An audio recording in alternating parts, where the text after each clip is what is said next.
Génération FM. Generation FM, the best radio. Génération FM. La nouvelle dynamique des jeunes favorables au ministre d'État Benoît Sambou a fait une sortie médiatique pour regretter la tournure que le phénomène de l'immigration irrégulière est en train de prendre dans notre pays.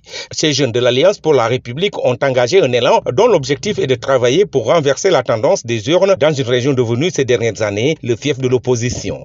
Que Ziguinchor, malgré les dissidents, malgré les ragots, on va participer à élire notre candidat. Parce que ce qui est important de dire, on ne peut pas dire des jeunes engagés qui se donnent l'engagement aujourd'hui de soutenir le candidat, de soutenir le candidat et d'apporter un appui considérable au candidat et de dire qu'on ne va pas gagner les élections. C'est avoir une pensée tordue. Et nous pensons exactement pour ça, il faut se battre. Ils ont saisi cette opportunité pour rétablir la vérité sur la posture de leur mentor qui reste et demeure un responsable de l'APR. Certes, on est dans la politique, les gens diront naturellement que le président Benoît Sambou a quitté le parti. Mais je pense, du moins, il reste encore convaincu, il est dans le parti et nous considérons que l'optique il est aujourd'hui, c'est de focaliser comment exactement réunir les forces vives. Pour cela, on a dit on va parler l'historique exactement de la nouvelle dynamique qui a un objectif global de réunir les fils et la jeunesse de la Casamance, en particulier de Ziguinchor.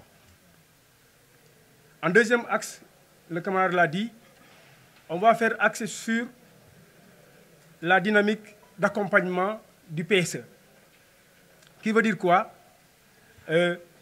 L'objectif aujourd'hui c'est qu'on a un candidat et aujourd'hui on est dans l'accompagnement du ministre Benoît Sambou, dans l'objectif également de réussir ce qu'on est en train de faire.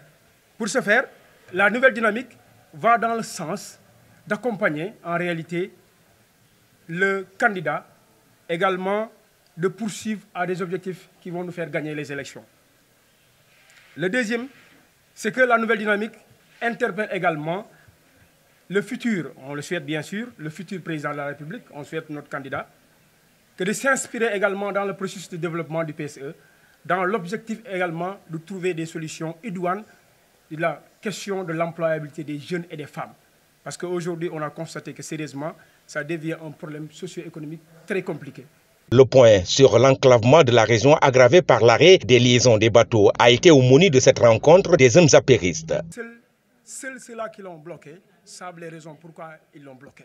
Et je pense qu'ils ne vont pas prendre la décision de bloquer une navette qui sert Ziguinchor-Dakar, qui contribue officiellement dans l'économie du pays, et de le bloquer de façon volontaire. Je pense qu'il y a des raisons, les raisons tangibles qui ont fait que le bateau a été bloqué.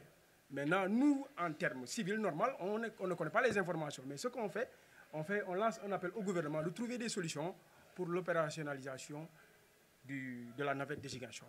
Cette nouvelle dynamique compte descendre sur le terrain, mouiller le maillot pour offrir au candidat de la majorité un score favorable pour son élection dès le premier tour le 24 février 2024. Ziguinchor, Amadi Khalilou Diémé pour la radio-télévision Walfadjri. Génération FM. Generation FM, the best radio. Génération FM.